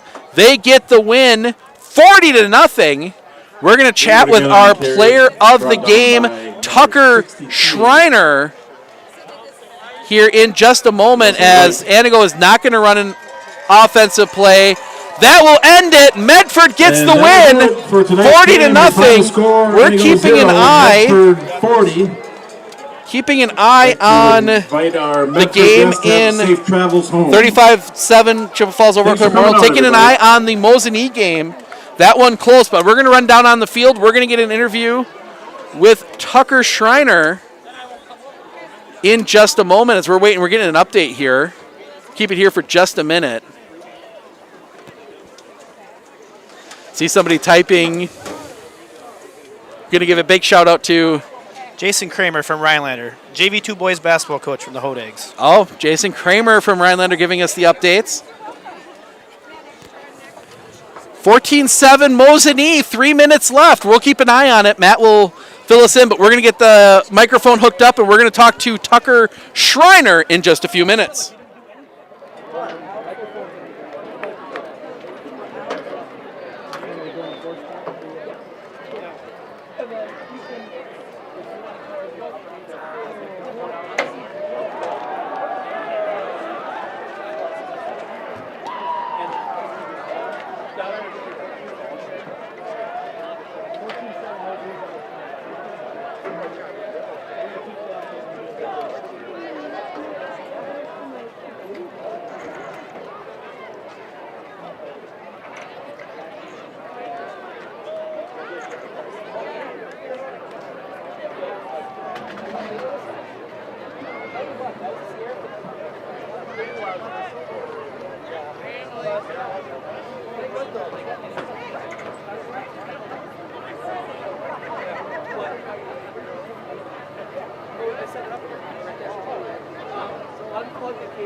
Just check.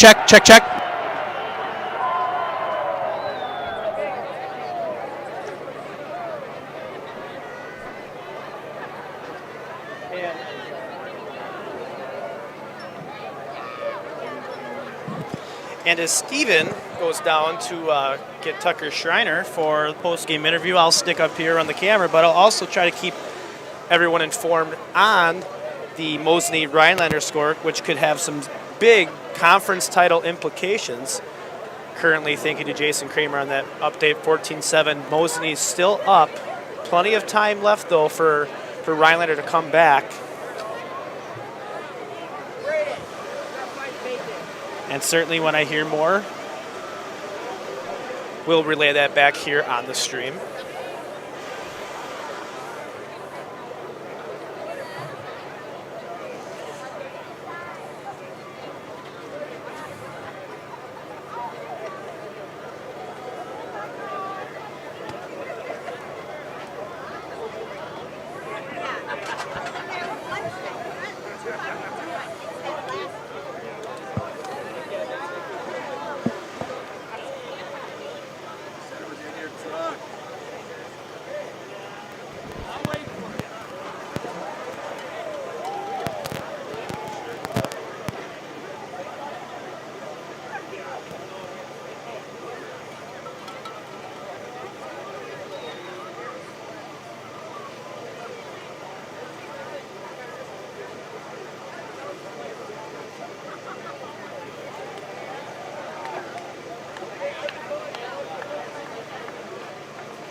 All right, right here.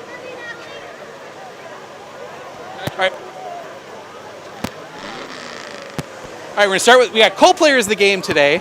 Start with Tucker Schreiner. Tucker, 3 touchdowns today. What was working on the ground? 34 power, 35 power, and big eye. That's what we were running the whole time. I mean, I hit that hole, and the alley formed and took off. Maybe a bit of a slow start for you guys. Obviously, it was 0-0 it was still 0-0 about midway through the second quarter, and then you guys exploded for 4 touchdowns there in about 6 minutes of clock time. What changed there, right there at the end of the first half, beginning of the second half? We got in that huddle before we stretched. I mean, we said words. We had to bring it out to them. I mean, we got to work. And we came out and worked. We wanted the JV on the field, and we got it. Obviously, big game next week. You get the big win tonight. How much confidence does it give you going into if my tongue would work right, going into the game against Mosinee next week? It gives us a lot of confidence, but we still got to work. We have a lot of improvement, and we got to keep just improving and working and going hard. All right, congrats on the win. We're going to bring in our other co-player of the game, Max Dietzman. Max, we're going to wait just a second. Oh, we'll go with it. Obviously, one of the linemen, you guys, maybe the unsung hero sometimes of a football team, but you had some big plays on defense. Kind of talk about those. Well, it's a whole lot that the whole line was doing their job in their part. We had to tough it out because we had to fight around them. We had to do our part too. Got some swim moves in there, and you had to fill up the hole. Sometimes if you do your spin moves, get your arms around them, and then that's going to be the play, and that's it. You just have to do stuff correctly and hope that it works. Obviously, kind of the same question we asked Tucker. 0-0 midway through the second quarter. What was kind of going through your mind there when it was still that close? Well, I mean, they had that first push coming out of the gate that it was really good. And we got, I don't want to say lucky, but they had that fumble, and that definitely turned the tides in our favor. Then past that, it was just kind of a realization point of they can do this. We know that they can do this, and we've just got to outwork them, outdo this, outdo that, and we've just got to work harder than them, and that's what we did. All right, again, same question again. You got Mosinee coming up next week. How much extra confidence does it give you to come out and pitch the shutout and get the big win like this going into that game against Mosinee next week? Gives us a lot of confidence. I mean, same thing that Tucker said. I know that we're going to have to work really hard. I know that Mosinee is a really, really, really good team. We're going to have to work really hard in practice, work hard on the Friday night. Just hoping that that's homecoming night, so I'm hoping that we have student section behind our back, which I know they will. Get the tides switching in our favor, and I believe we can do it. All right, sounds good. Congrats on the win. Good job tonight. We'll see you guys next week. All right, Matt, I can't hear you down here, but I'm going to ask you to fill in if you got a score update. Otherwise, I'm going to look it up here quick, too. I currently don't have one, so of course Steven can't hear me, but I currently am only at 14-7. All right, we're going to come back up quick. Matt probably filling you in.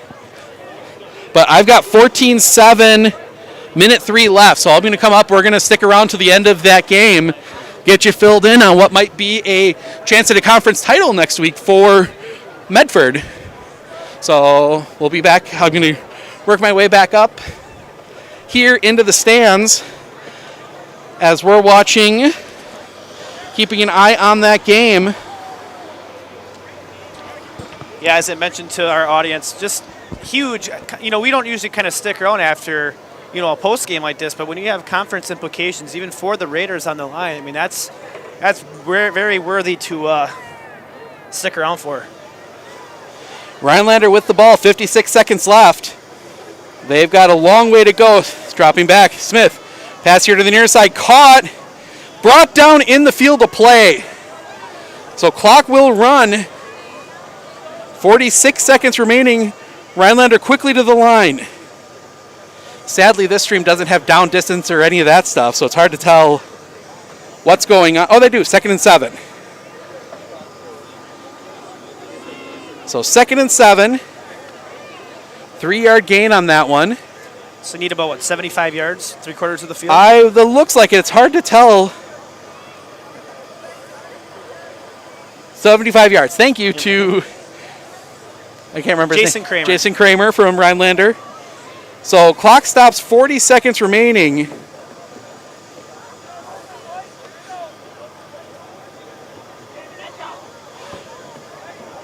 Beaver Dam, 35 carries, 398 yards for Gabe Klatt. seeing video game numbers, even at any level, is just impressive to see. I know Travis Wilson posts those Friday's stats too. There was one kid had 450 yards. Score update, Gilman 42, Phillips 6. That was another game we were looking at, but again, internet issues there as well. So Rhinelander, 40 seconds left, 2nd and 7.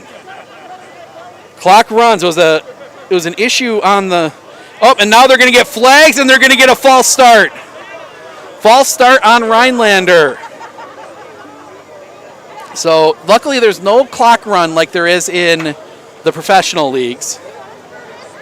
So that's going to mark them back. That's going to be 2nd and 12.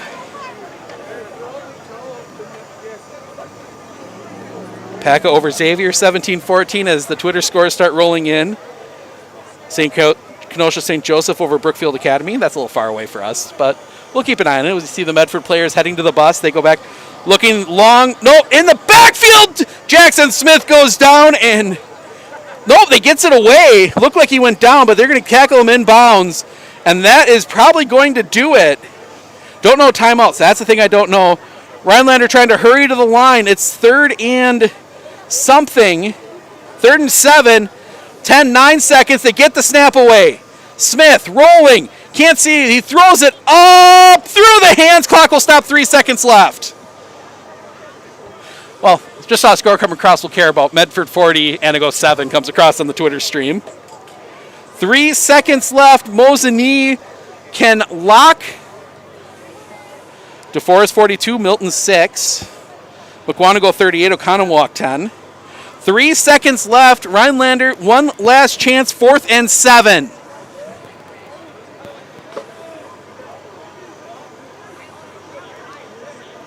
Smith in the pistol. Wideouts everywhere. He drops back. Time to throw. He's going to arc that one down the field. Income. Either way, it's over. Mosinee wins. We hear the students going some of the students going crazy. Mosinee gets the win. Medford can play for a share of the conference title next week against Mosinee. I see them, yes. The whole Medford players, before they get on the bus, have that game right in front of them on their phones. So Mosinee gets the win, 14-7. Rhinelander goes down. Mosinee, the last unbeaten in conference. If Medford can pull the win next week, it'll be a 3-way tie for the Great Northern Conference title. What was that one? Marathon, or Grantsburg 40, Marathon nothing. That's actually pretty good for Marathon. Marathon's been having a tough year. So we're going to wrap it up here so we can get back and get you highlights of this one. But Medford Mosinee now not just for... thank you to Mr. Ratz. Mr. Kramer. But going back to it, so Medford Mosinee next week, not just for the cheese grater, but possibly to get a 3-way tie for first place in the Great Northern Conference. So we're going to pack it up here. We will see you all next week from Medford as they take on Mosinee. Have a good night. Oh, before I forget, don't forget to tune in tomorrow if you want a little bonus football. Don't want to watch the Badgers? We'll be on at 1 o'clock with 8-player football. Tigerton Marion against the number 2 team in the state in Newman Catholic. That is a 1 o'clock start from Vitale Field in, that's a hard one to say, in Wausau. So we'll be live for that one. So enjoy your weekend. We will see all you Medford